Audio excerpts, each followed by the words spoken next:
Okay. All right. Well, welcome everybody to our Monday night practice group. It's great to see all of you.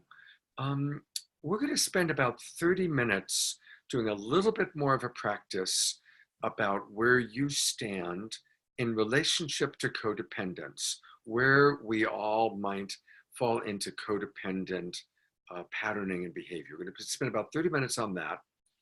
And then we're going to spend an hour working on a wonderful practice called the 7 adjustments. And it's all about what we can do, the shifts we can make in the way we think and the way we treat each other to go from toxic relationships to healthy relationships. It's probably my favorite practice that I've created, to be honest. So I'm really excited about doing that with all of you. Glad you're with us. And just to get started, we are going to do just a brief little meditation just to kind of get centered. So it's good to see all of you. And again, I'd just like to invite everybody maybe to put down your food, put down your coffee or your tea, whatever you are, just put it down for a couple minutes. And let's close our eyes. And let's take a couple minutes to get centered. And like I always like to do, I suggest that you become conscious of your breath, releasing any unnecessary thoughts or mind stuff on the exhale, and really coming into your center, ideally your frontal lobe, where you can observe yourself with empathy and love.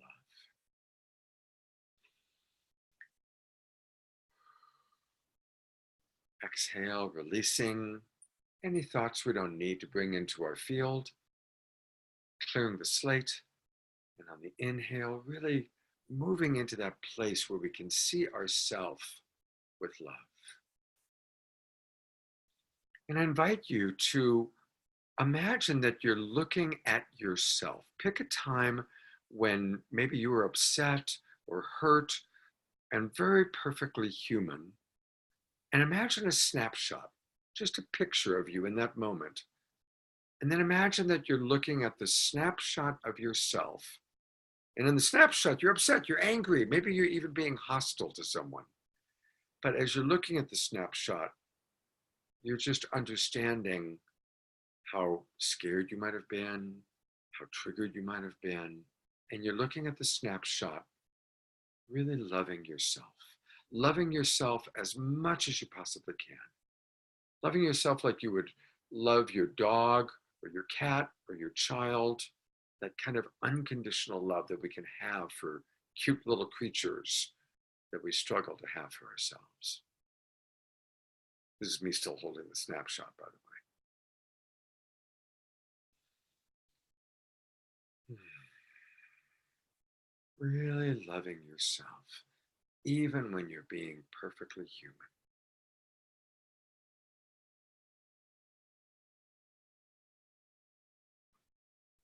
And when you're ready, take your time, but when you're ready, you can open your eyes and come back into the room.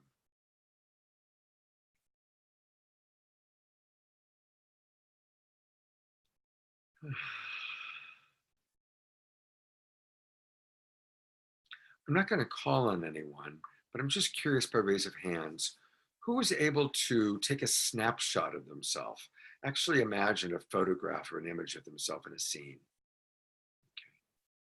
Okay. And who was able to develop some appreciation, some love for themselves? Okay. And who was able to really drop into deep unconditional love, kind of like you would have for a child or a dog or a cat? Okay, good. You know, this is a practice that you don't need Scott to lead you through. You kind of know it now. Work with it. Really work with it. Learning to love ourselves is the meaning of life. So, and so much of the work that Emily and I do, ultimately, it's to learn to love ourselves. But in the process, and like we're going to be doing tonight, we're going to be looking at some hard stuff. We're going to be looking at some of our patterns, some of our behaviors, some of the ways that we can be that we want to refine, that we want to improve. So we're not looking at any of this to go into make wrong of ourselves, but for the purpose of improvement. And with that, I want to see if the beloved partner has anything she wants to add. For me, I think a really healthy step is to actually, before unconditional love, is to go into humor.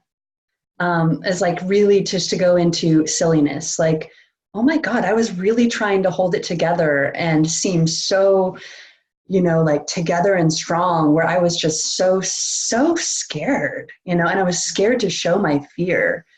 And there's like this kind of like giggliness. And so I find that I'm able to look at my shadow a lot easier when I bring humor and giggles and silliness to it. And so that's been an important piece too, to not take myself so seriously and to recognize just how perfectly human everything is. So humor, silliness, giggles, and just kind of laughing at myself from that space is able to take that kind of like that shame more out of it, and that self-judgment and that hardness and, oh my God, like look at how I'm behaving this way, and just bring more lightness to it. How do we bring lightness to the shadow? She's really good at that. So many times we've had moments where we're both triggered and then she'll start laughing. And it drives me crazy because I appreciate that she's moved into a lighter space, but my Grinch inside is like, how dare you laugh? Don't you know we're having a serious moment right now? Right? It's kind of like that. And I know it's healthier to get to that laughing place and that lighter place. And there's like this battle between my Grinch, like, no, we got to be serious and triggered right now. And the part of me that's like, damn, she's already there. What's it going to take for me to get there? Crap. She got there before I did. Shit. So just want to own that that has happened numerous times in our relationship. Yeah. I want to welcome, we've got a couple people that we met last week when we were in Nashville. So I really want to welcome Shanti and Shanti! Hey, so good to have both of you with us. Wow. Greetings, new friends. When Emily and I were on the plane flying to Nashville, I said to her, I wonder who we're going to meet that's going to end up joining our online portal, end up becoming part of our community, end up meeting their soulmates through us. So anyway, good to see you, Shanti and Sadiqa. Shanti, there's a chat box, and Sadiqa, there's a chat box too that you can, again, write maybe where you're from, how you're feeling tonight, and that's a way to kind of be connected to the community. This is the bottom toolbar. There's a little place that says chat. And also just a reminder for all of you, in the upper right-hand corner is where you can pick speaker view or gallery view, and we suggest usually gallery view. When I want the focus to be on one person, I'll put the spotlight on them. All right. Emily and I are going to act out a little scene. We've acted this out many times at live workshops that we've taught, but we've never done it online in separate boxes. So it's going to be kind of a new experience. So try and imagine that, well, I guess we'll just pretend that you and I are Skyping with each other. How's that? You guys are all watching us Skyping with each other.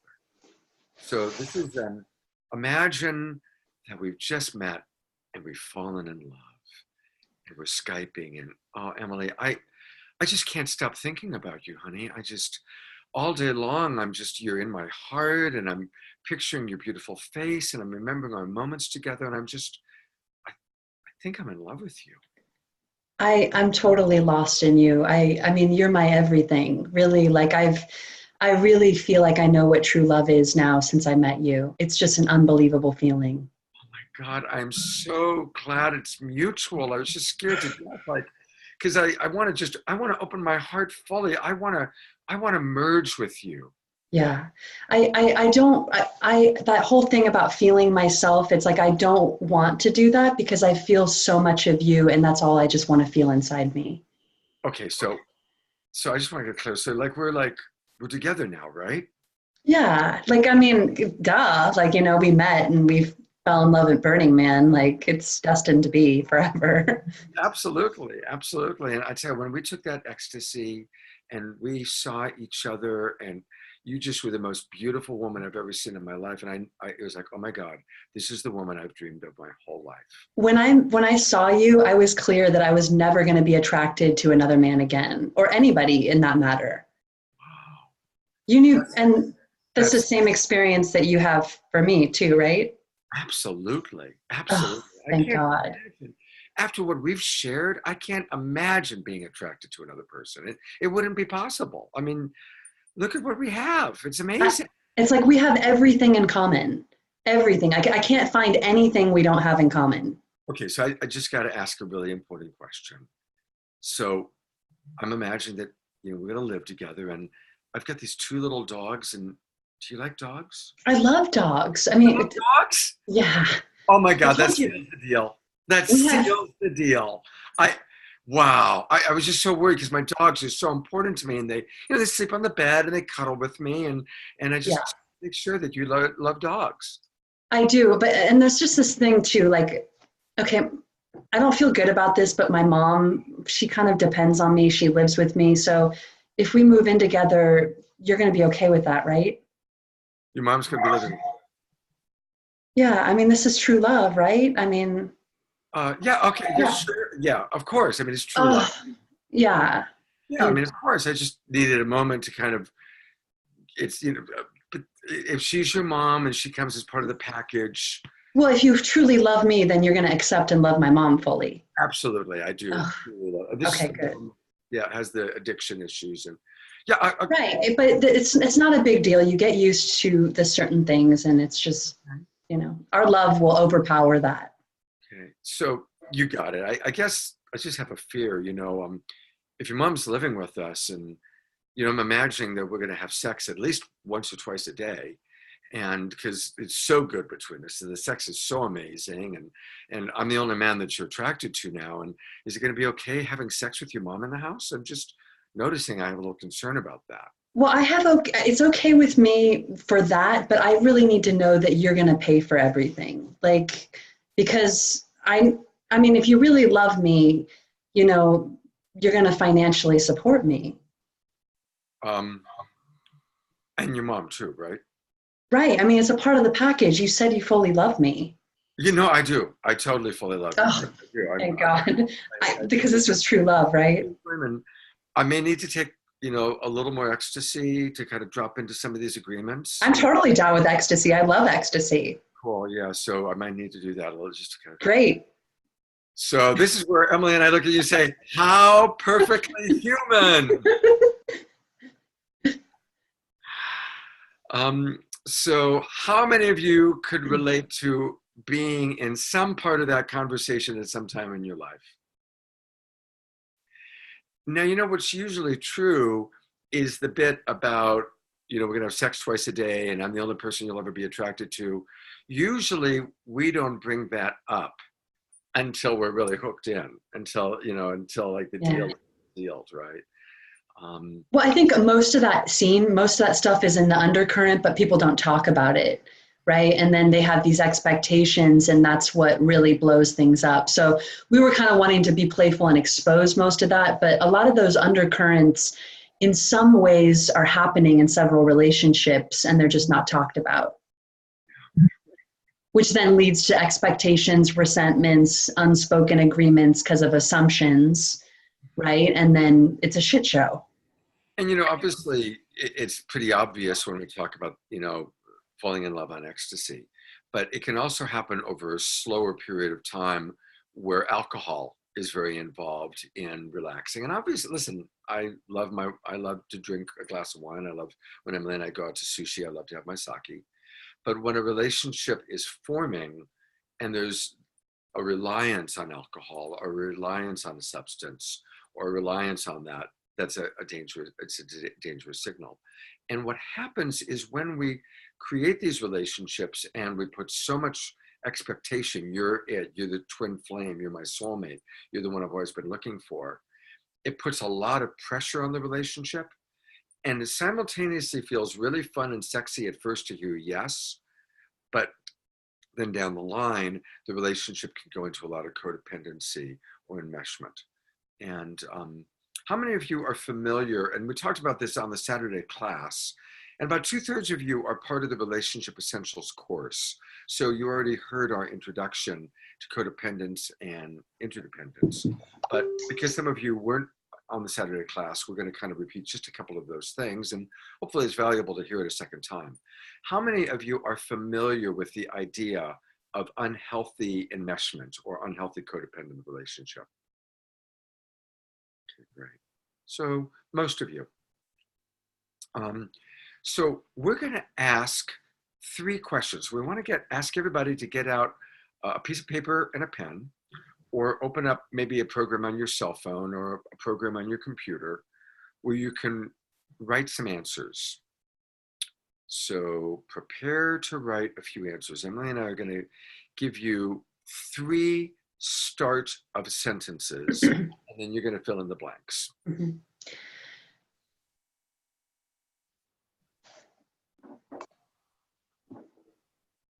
So just waiting for everybody to get their pen, their paper, or whatever you want to write on. And we invite you, this is where we really want you to do the kind of loving yourself. You're not going to, we're not going to ask you to, we're not going to demand that you share this with others, although we will open it up that if anybody wants to share a little bit that they can. And we'll probably have one breakout group in pods to talk a little bit about this. But if you want to keep it to yourself, you absolutely can. So be as honest as you can when you fill in the blanks, okay? So is everybody ready? Anybody need more time? Okay. So the first phrase that we want you to fill in the blank for is, and fill it in based on where you are in present time, okay? Start by filling it in based on where you are in present time. And it's, the statement is, I can't be happy until, fill in the blank. I can't be happy until, and there might be many responses to that question. So however many responses authentically come up for you, write them all down. I can't be happy until I find true love. I can't be happy until I've made my first $100,000. I can't be happy until whatever it might be. So we're going to take a couple minutes for you to really answer that.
If any of you are in the place where you actually really are happy and you're not needing anything else in order to live a basically happy life, then you may want to reflect on previous earlier times in your life where you needed something to be happy. Because I kind of notice that that's what's coming up for me. I'm actually not needing anything to be happy. But there have been times in my life where I needed certain things to be happy.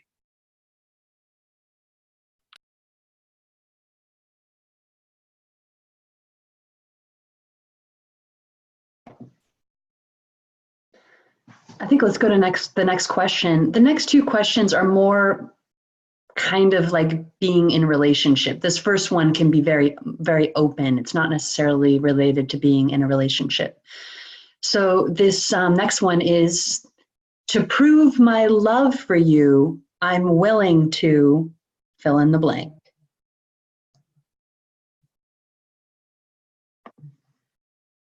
To prove, I'm writing it in the chat box too, to prove my love for you,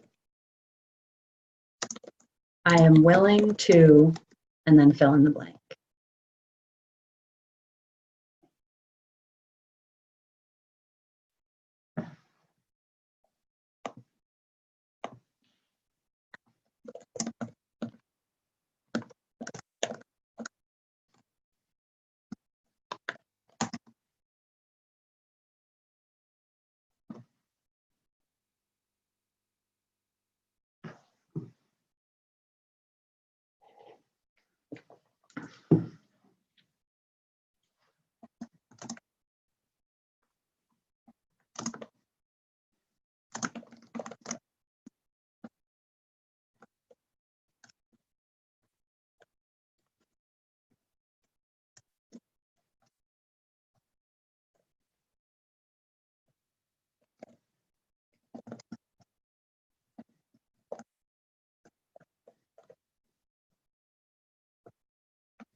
I would say to do it currently how you feel, but if it doesn't resonate, then you can actually draw on the from the past.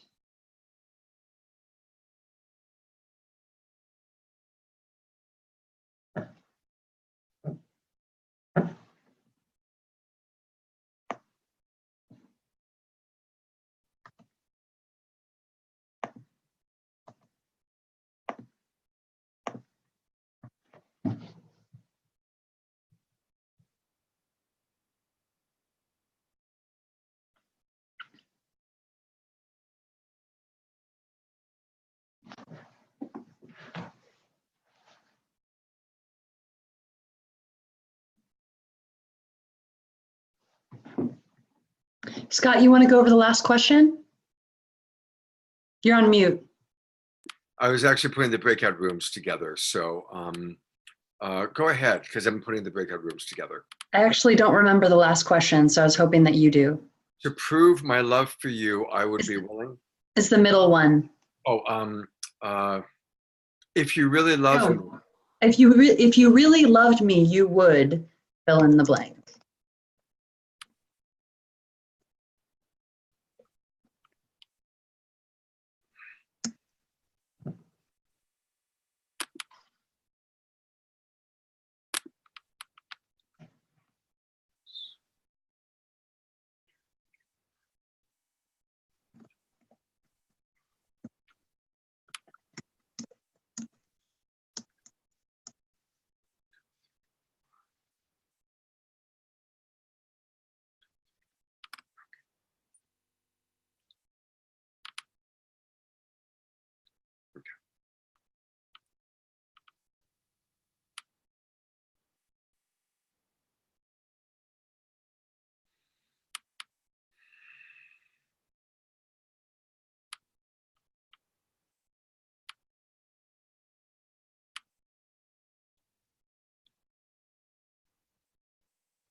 Wow.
Okay, well, should we open it up for a couple group shares to anyone that really just wants to be?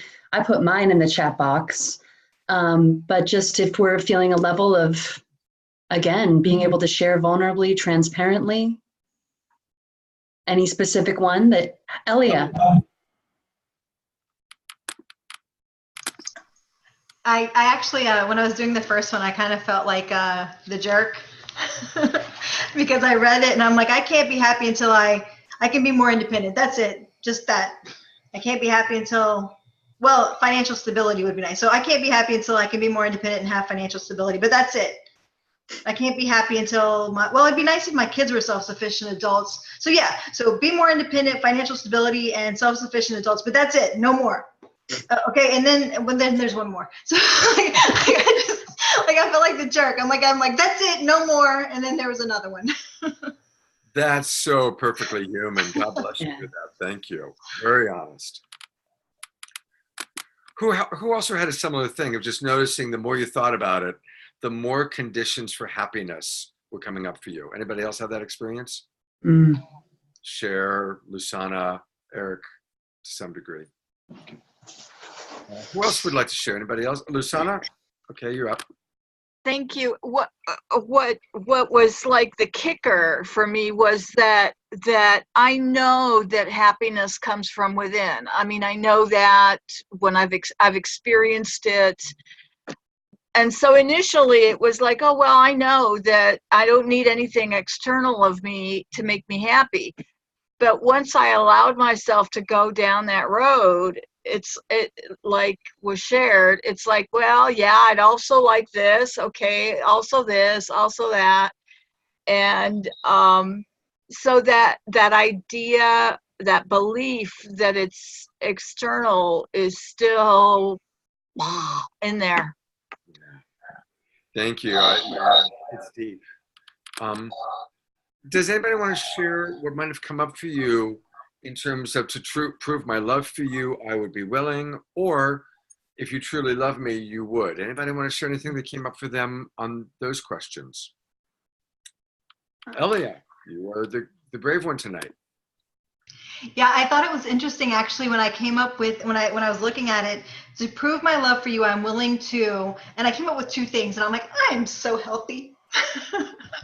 And then when I went, if you really love me, you would, and oh my gosh, it's a long list. And this and this and this and this and this. I was just like, wow, I expect so much more from other people than I do of myself.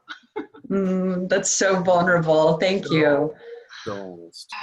Yeah. I want to share mine because it was like, I really saw my ego. I was like, holy shit, that's like my ego right there. To prove my love for you, I'm willing to be the best lover or partner you ever had. So it's like, it's not about what I do for you. It's really, I want you to get your validation of how great of a lover I am. So it was like this real like moment of like, oh wow, because I know I'm a great lover, there's like an egoic identity there. Like, I know if you dated me that you're gonna love what I have to give. So it's interesting how it became all about me, even though it was like for you. You know what I mean? So it's really a very humbling egoic moment. And so, just to be humble and vulnerable, the first time she wrote it, she meant it for the group at the chat box, but we had been privately texting with each other about something. So it still was sent to me privately. And the first time I read it, my first thought was that's what she was telling me personally and privately. And I get this wonderful rush. And then I realized, oh, she's just giving an example to the class and accidentally sent it to me privately and sent it to the group. So it just goes to show how we all can dance and play and where our egos come into play. Yes. Oh, it's an example for the class. Okay. All right. We're going to have you all go into breakout groups. Each of you, there'll be 4 or 5 people in each breakout group. And I just want to encourage you during these breakout groups to just share where you stand in the whole dynamic of codependence. Where are you vulnerable?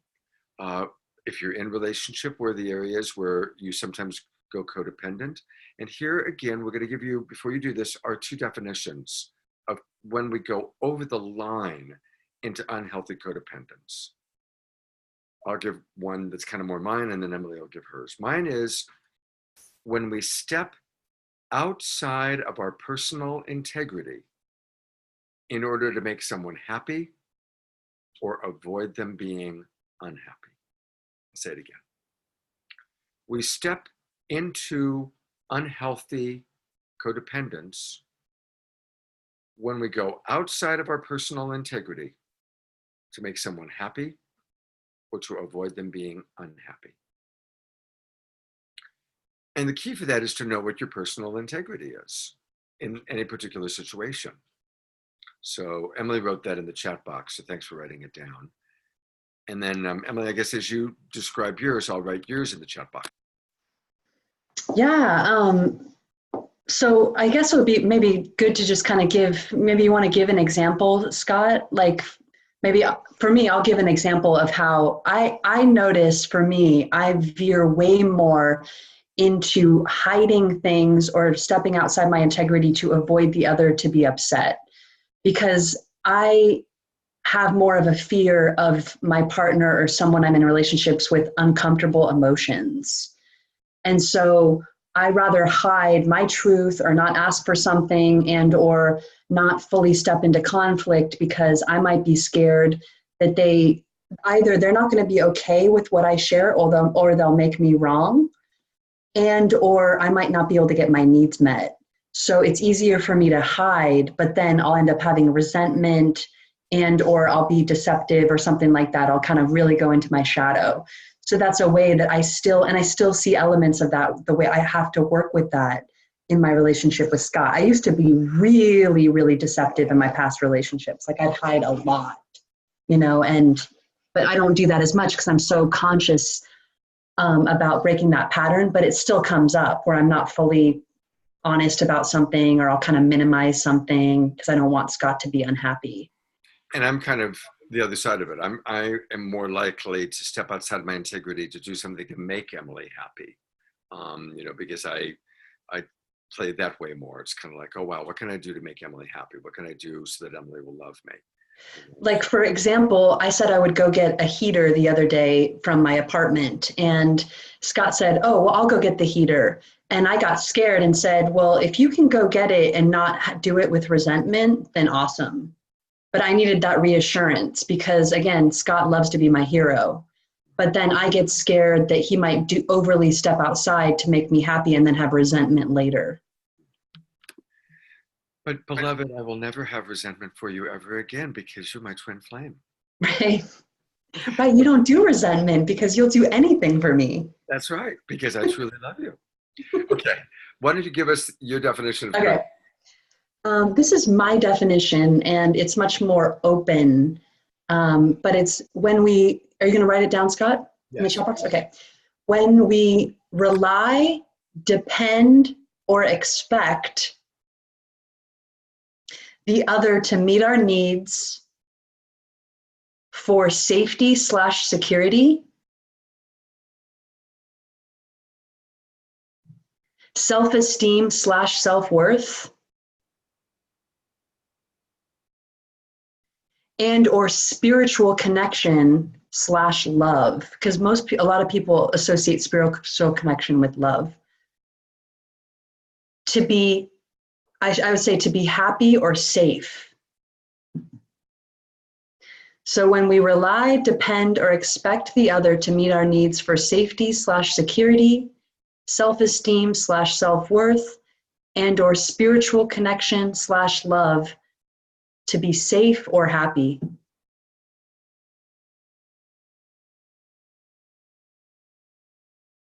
Because I feel like so much of us are driven by the value for safety, and so we'll do anything for safety.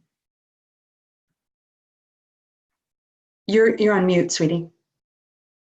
So using those definitions and working with that, we're going to have you go into breakout groups. Each pod is going to be approximately 4 people.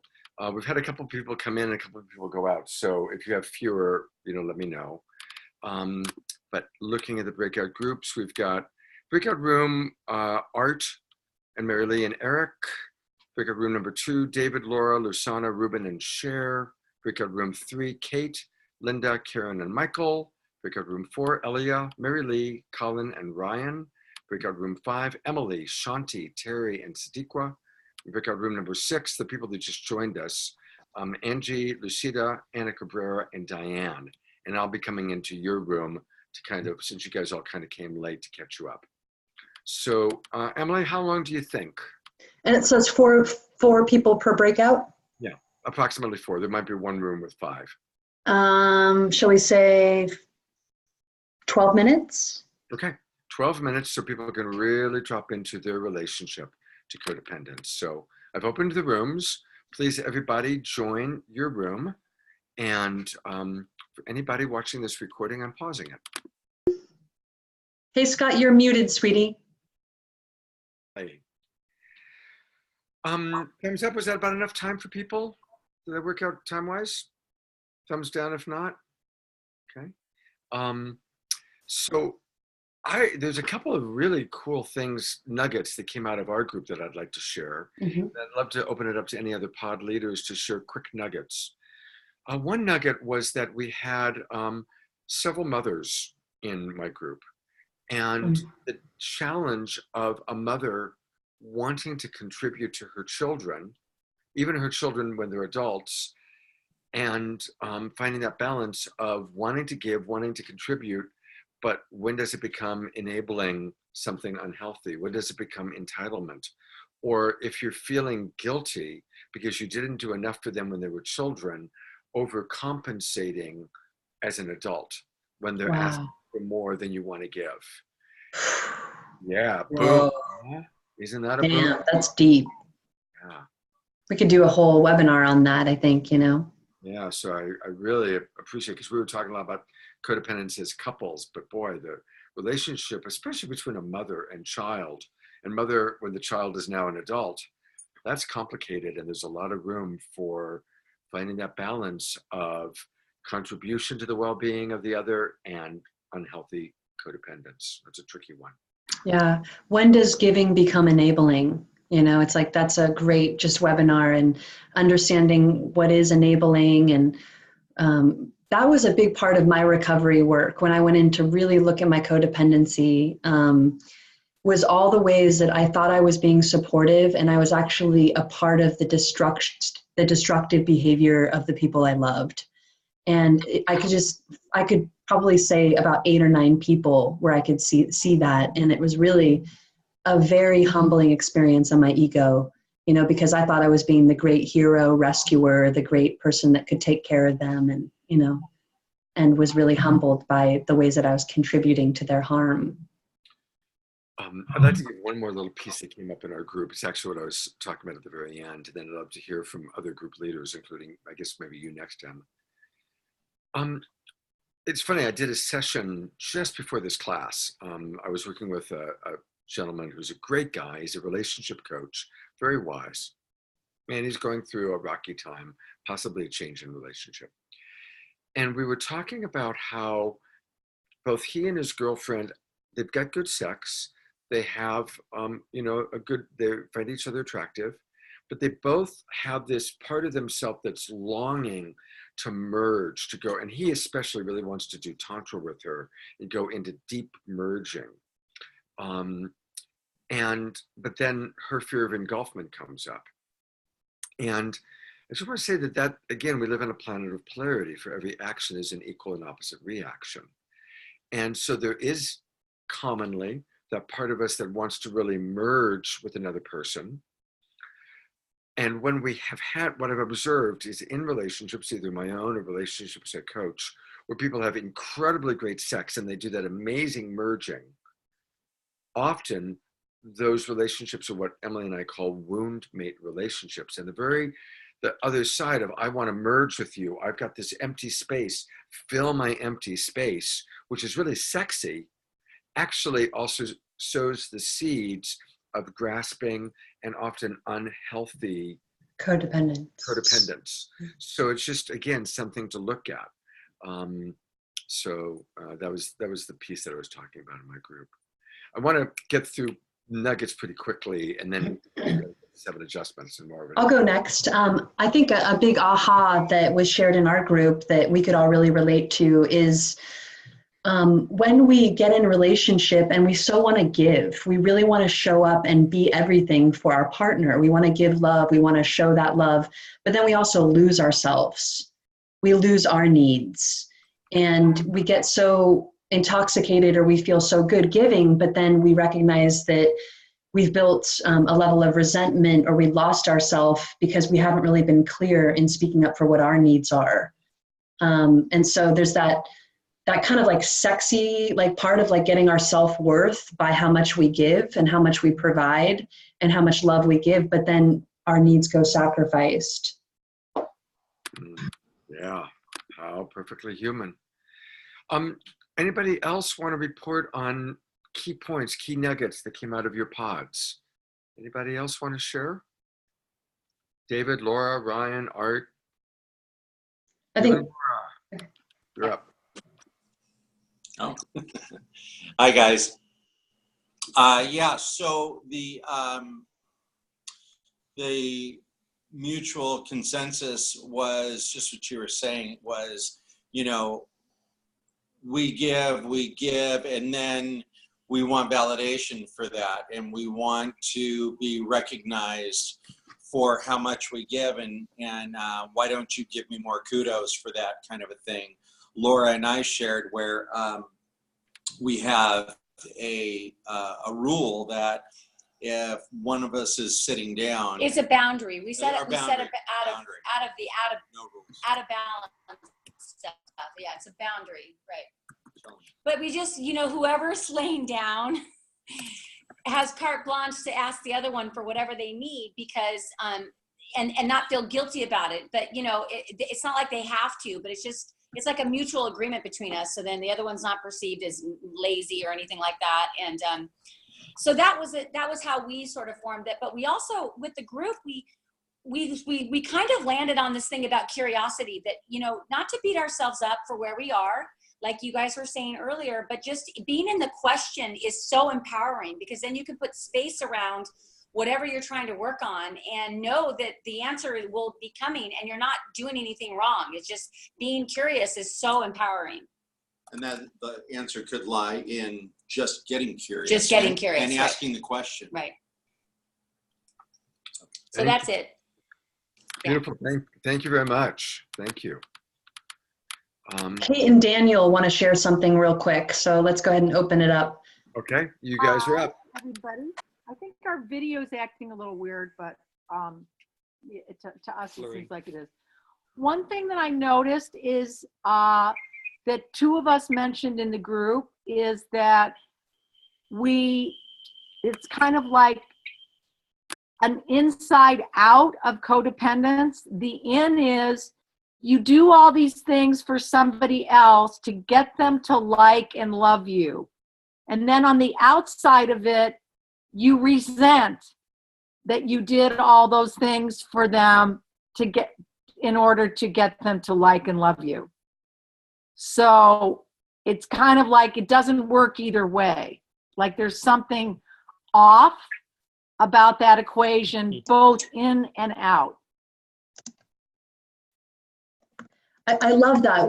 I call that like living in the lose-lose paradigm.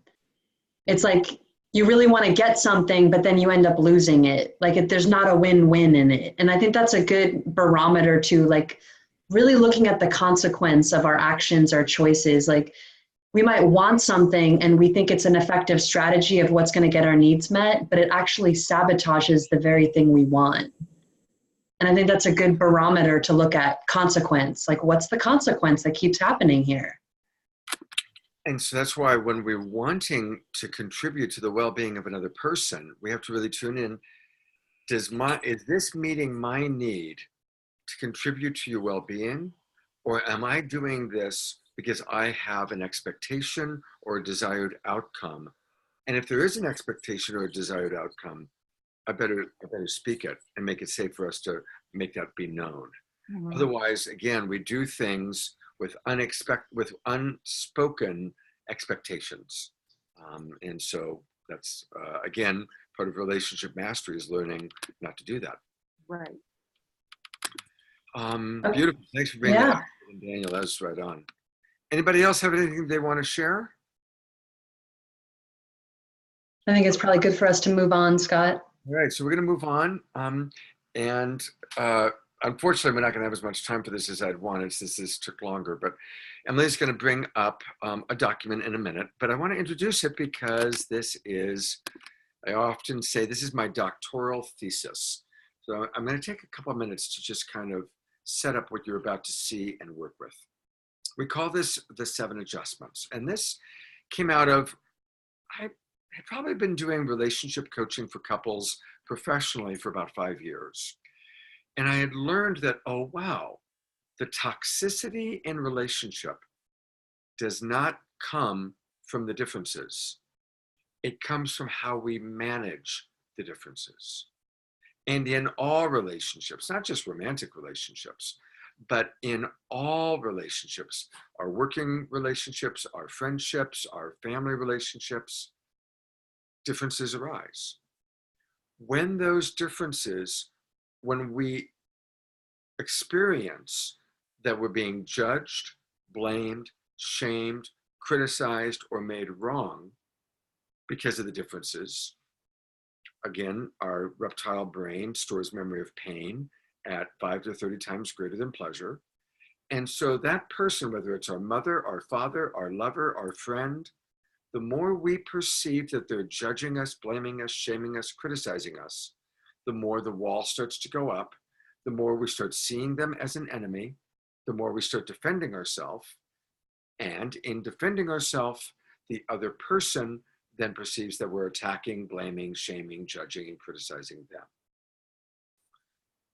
The marriages or the relationships that I've worked with, including business relationships that are really toxic, are where both parties absolutely have a long history of feeling that they've been judged, blamed, shamed, criticized, or made wrong. Now, we all do that to some degree. So what we want to learn how to do is, A, self-reflect. In what relationships do I play right, wrong? In what relationships do I believe that I'm right, the other one's wrong? In what relationships do I judge, shame, blame, criticize? Sometimes subtly, sometimes overtly. A lot of self-reflection. And the other big aha I had was, wow, those experiences of blaming, shaming, judging, criticizing another person, that's not our true nature.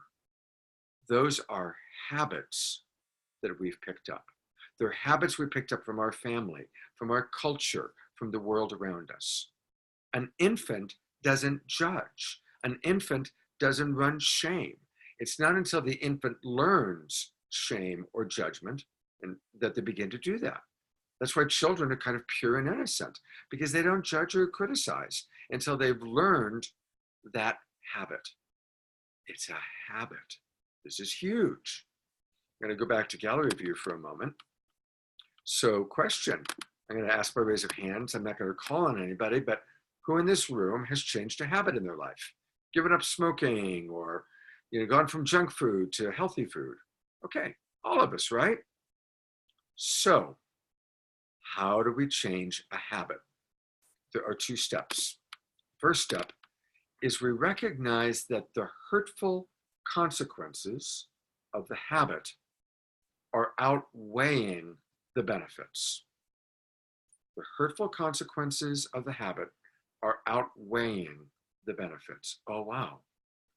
This smoking, as much as I enjoy it, it's costing me my relationships. It's, costing me my health, whatever it is. Then the second thing is we replace the unhealthy habit with a healthier habit. We give up smoking and we take up yoga. We stop eating junk food and we start eating more organic or more healthy, more salads. We stop hanging out with people that are an unhealthy influence and start hanging out with people at Love Coach Academy who are a healthy influence. So that's how we change habits.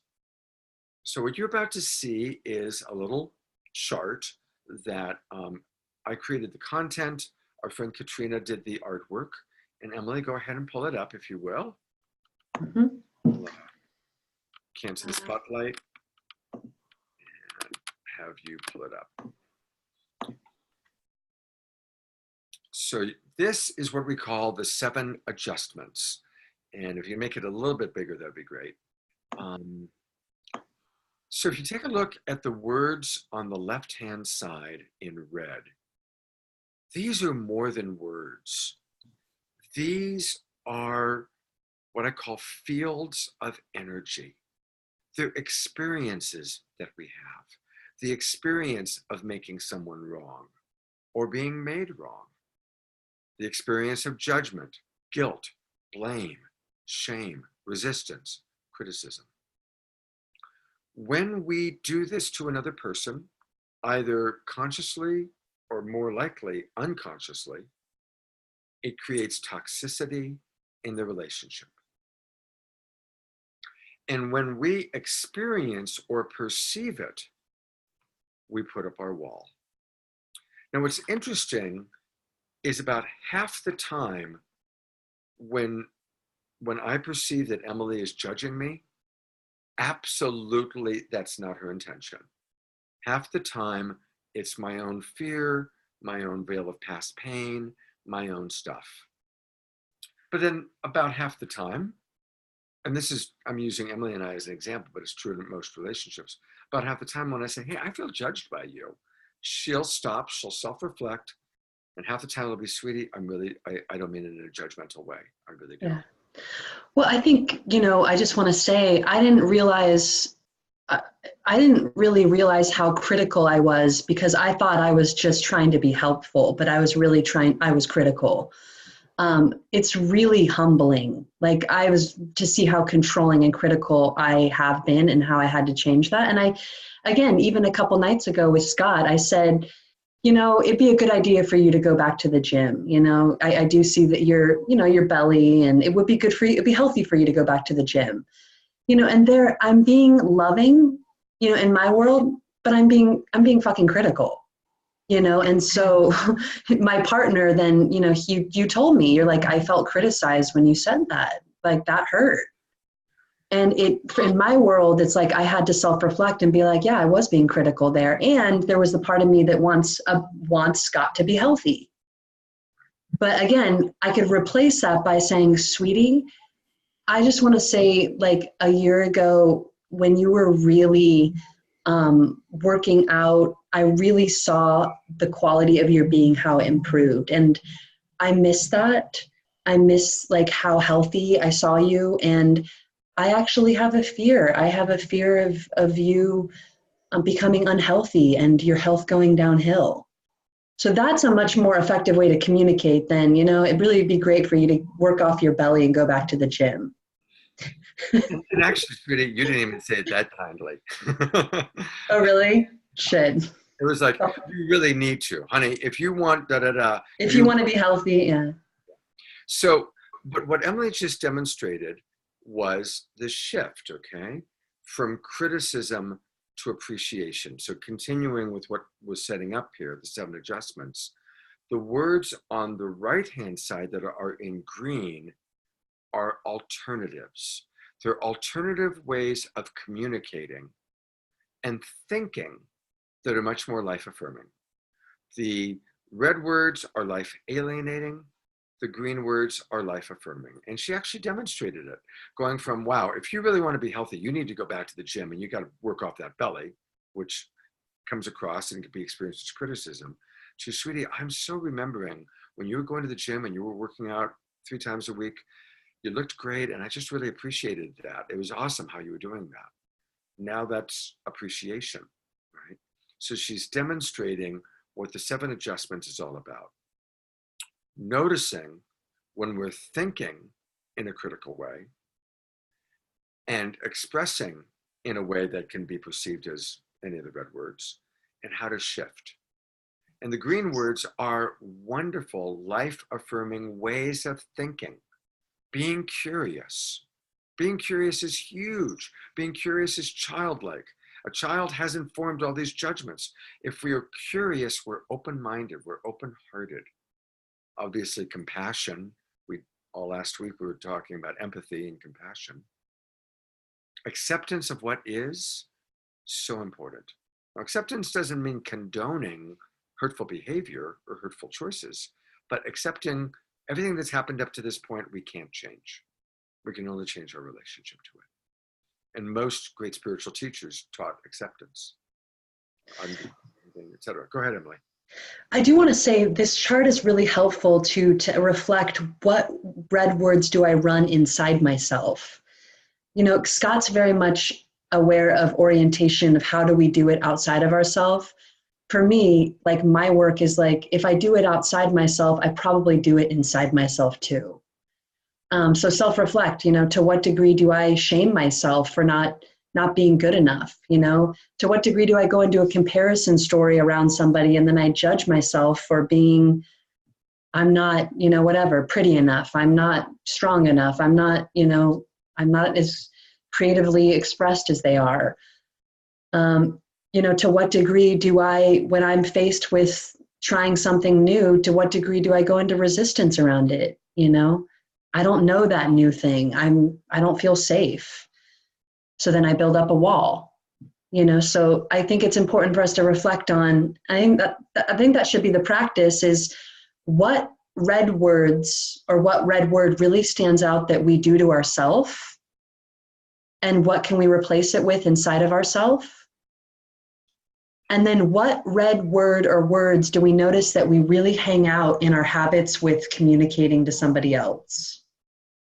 And what can we replace it with?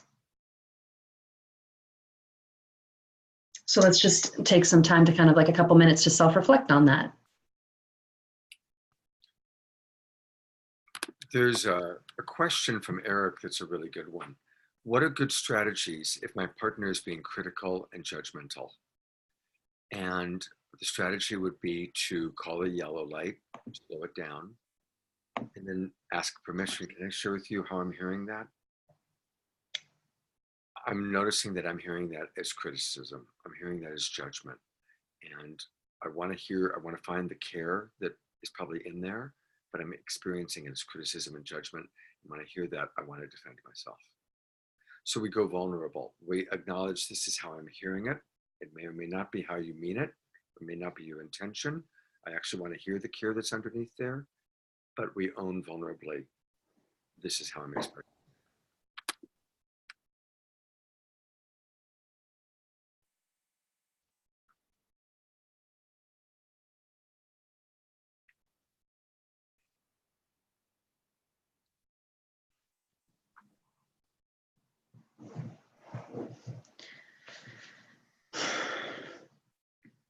I like to use the words, I've really heard I'm hearing it as judgment. I like that, Scott. I say, I'll say I'm perceiving that you're judging me, or I'm telling myself that you might be criticizing me. So those are a couple of things that we use in Love Coach Academy. I'm experiencing, I'm perceiving, or I'm telling myself.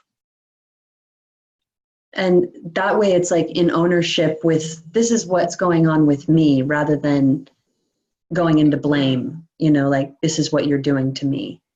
You're criticizing me, which of course the other person's going to feel attacked and then they're going to defend back. I'm really appreciating, Art wrote, I have the 7 adjustments hanging in our bathroom on the wall so I can see them and practice the shift when I get triggered. Thank you, Mary Lee. Thank you very much, Art and Mary Lee, for that. And yeah, I wish everybody, that's why we laminate it. For those of you who come to our workshops in person, we laminate the 7 adjustments and give it to everybody who participates, because it really is a great thing to just keep referencing to what degree am I in the red words, to what degree am I in the green words. It's just keep making that shift. What I'd like to do, we only have 10 minutes left, but I sure would love to break out. So can you close the screen share for a minute? So I'd like to go into breakout groups just long enough for people to acknowledge which of the red words they notice is still really alive for them, that they struggle with.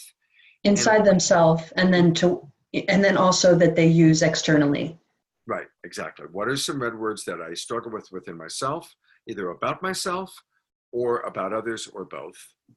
And what are some green words that I can really shift to, that I want to embrace more of? And Emily's answering the question I don't know if it's easy for you to put the link to the PDF in the chat box. I think we could. Yeah. So, yeah, the 7 adjustments is located in the soul work of course 5 for relationship essentials under the file tab in our Facebook group. It's also going to go up in the membership site in the next day or so under the relationship essentials. For people that aren't in that course, we haven't launched it yet, but you can download our free app from the App Store. And it's located under LCA Essentials in the menu button. And that's where you can actually see it on your phone and print it out. So what we're going to do is we're going to have to go into breakout groups. And they're going to be pretty much the same groups as before. And are people okay with that? We're probably going to not really be done until about 10 minutes after 8. Is there anybody that's a problem for? Okay. So again, the questions are that we're going to be talking about are what red words do I still run inside myself? Or what, you can share one, it doesn't have to be multiple, but if it is multiple, and what green words can I replace it with inside myself? And what red words do I use externally toward others? And what can I also replace it with? What green life affirming words really come that would support me in changing that habit? Okay. You're muted, Scott. Okay, I've opened the rooms. Let's do 12 minutes. 12 minutes per room. And please remember to click join room, and we'll see you in 12 minutes.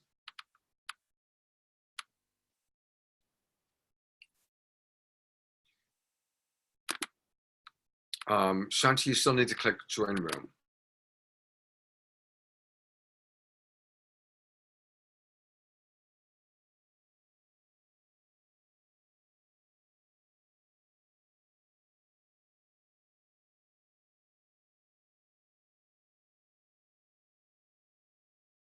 You're muted, sweetie. Welcome back, everyone. Was that enough time for people to share? Cool. All right, I know we're a little bit past 8, so I'm going to wrap up quickly. For those of you that are in the Relationship Essentials course, as soul work, would really like to encourage you to identify what are some of the red words that you want to have more consciousness around, and what are some of the green words you want to embrace more fully. And something that came up in our group, I usually mention it, and I forgot to say it in my introduction. They're all interchangeable. Any of the red words can be interchanged with any of the green words. We just put them across from the ones that kind of made the most sense. And obviously they all interweave, the red words collude with each other. My guilt and shame colludes with my criticism, right, of self or whatever it might be. So the red words can collude quite well with each other. The green words can support each other and support us, again, to have more life-affirming relationships. So I want to encourage all of you, ideally, put into the Facebook page, what are you working on? What are some of the things? And we'll create a post. We'll put the 7 adjustments up in a post, and people can respond to it directly there. And I'll kind of get that started at the end of this class. I do want to say that is a part of what the soul work is for this course 5. So if you're a part of the course, you actually just did a piece of the soul work. So now you can actually just share it on the Facebook page. Yeah. If I would love to stay on maybe 5 more minutes and for us just to share like some ahas from each group. Yeah. I mean, I just, it felt so powerful kind of. You want to start, Scott? Sure. And if anybody needs to leave, we understand. Otherwise, we'll be wrapped up in about 5 minutes. I think one thing that came up in our group was a few people really connected to the resistance versus willingness piece. And that's a more subtle one, because sometimes resistance is connected to setting boundaries, and they might be healthy and appropriate boundaries. So just remembering that, is that resistance a default patterned reaction to a particular person or particular situation, and just to be conscious. Am I in resistance because I really do need to keep this separate from me at this time? Or is it just a habit that I'm into? So that's one thing that came up in our group that I thought was really valuable to talk about. That's powerful. Yeah, yeah. And I said it to the group, so I'm going to say it to the group, to the larger group. I want to acknowledge my wife, Suchi, who passed away. She's actually the one who came up with that adjustment, because she recognized if we're in resistance, we can't learn anything. So to do the 7 adjustments, to do the work that Emily and I are teaching, we need to move from resistance to willingness. So thank you, Suchi, for recognizing that and bringing that into the, originally there were 5 adjustments. Suchi added the 6th, I added the 7th. Emily has added 5 more, which you'll learn when you take the Relationship Mastery course. I'll turn it over to you next, Emily, and then Art and Mary Lee for them to share. I felt a lot of compassion in my group for, again, there's the intellectual mind that goes into, wait, I know I shouldn't judge myself. I know I shouldn't judge myself. And yet here I am judging myself. So there's a way that we judge the judge. And that can keep us in judgment or in paralysis. And so recognizing, again, like the woman that shared, she grew up, you know, in kind of from a Middle Eastern tradition. And so there's a lot of deprogramming work she's done. Like even, you know, she would be told, you know, it's not okay to wear a tank top and it's, you know, 90 degrees outside. So she's just done so much deconstruction, deprogramming work from her upbringing. And so again, just having that kind of compassion and understanding that this takes work, you know, and even though we know we shouldn't judge, just to really do the work to, okay, there I go again. How can I love myself? How can I understand where this comes from? How can I give myself a little more compassion right now for how challenging this deprogramming work has been, you know, through what I've faced with my family upbringing. So that was kind of a big one, is not judging the judge, but just recognizing if I'm there, what can I do to actually soothe myself or love myself? I had a big aha around with you, Scott, where I recognize when I go into discomfort with you around your uncomfortable emotions, like when I've done something that you don't like, I'll go into wanting to like fix you or say it's not that bad or like defend myself or do all those things. But really what I recognize what I'm doing is I feel guilty, but it's so uncomfortable that I've disowned the guilt and I make it about you. So I'll kind of subtly blame you, you know, like this is your issue. You're getting too upset. You know, this isn't that big of a deal. I'll kind of like minimize it. But really what's going on is I feel guilty and I so don't want to feel that. So I was really recognizing that I have to give myself more compassion to be able to be with your experience. And so I thought you would really appreciate that it's my guilt that I'm actually running away from. So I 2 things. First of all, thank you. And I really want to celebrate, Emily, your commitment to just constantly learning and self-reflecting. And I want to remind any of you who run guilt, underneath guilt, you will always find care, right? So underneath her guilt is that she cares about me. So anytime you're running guilt, find the care that's underneath the guilt. Congratulations, if you're running guilt, you're not a sociopath. You care, right? That's awesome. Yay, you're not a sociopath. Mm-hmm. So, you know, find the care under the guilt. I usually go into a long story about that, but I'm not going to right now. Who else? Oh, Art and Mary Lee, I think you guys had something you wanted to share. Yeah, are we unmuted? Yeah, okay. Well, one thing is I was noticing the value of the 2 of us being in the class together, because I don't know, we wouldn't have seen this if we were just individually or just one of us was in it. And the main point of that was when Art said all the green words he's like really good at, except for 2. And the one that stuck out with me was reassurance. And that's what I'm desiring and wanting and needing. And that's what. And I struggle with that's that. the one he struggles with. And And it's just bringing that up to the surface for us to look at was just very valuable. And then also the other point was working with Eric. After listening to us, he realized something with himself. So it's just to give you guys kudos for the setup, for having us work together in partnership, and then, you know, be like we do it ourselves, and then we work in the group. So it's very sweet. And then I can go ahead and then the other piece is that I so want things to be a certain way, and I just am struggling with acceptance. And it's just been so hard for me to accept the things that are not working.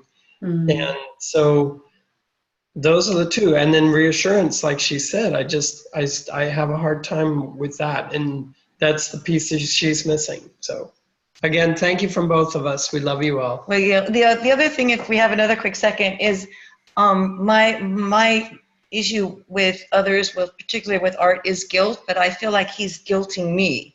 So so I have extra step there now to find the care under there.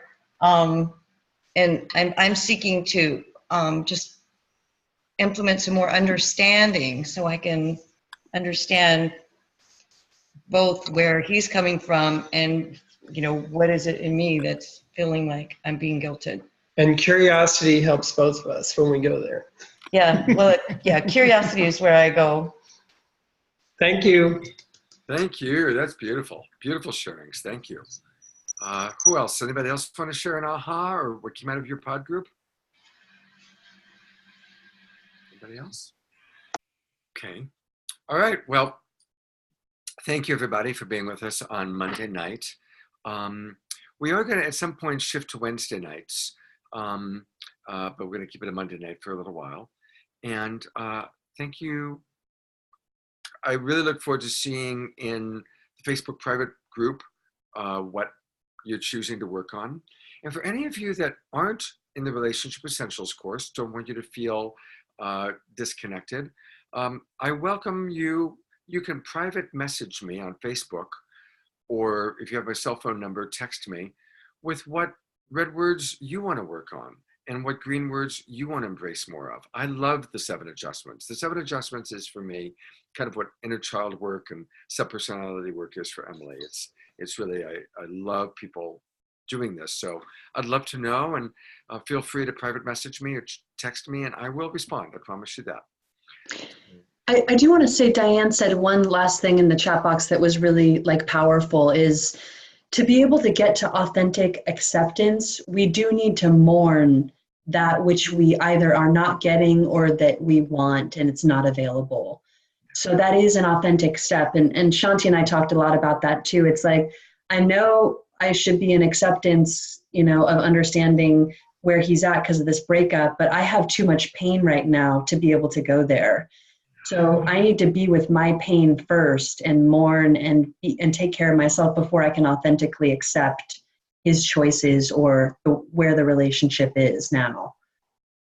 So, you know, recognizing that sometimes these green words, they're great, but we do need authentic steps to be able to get there.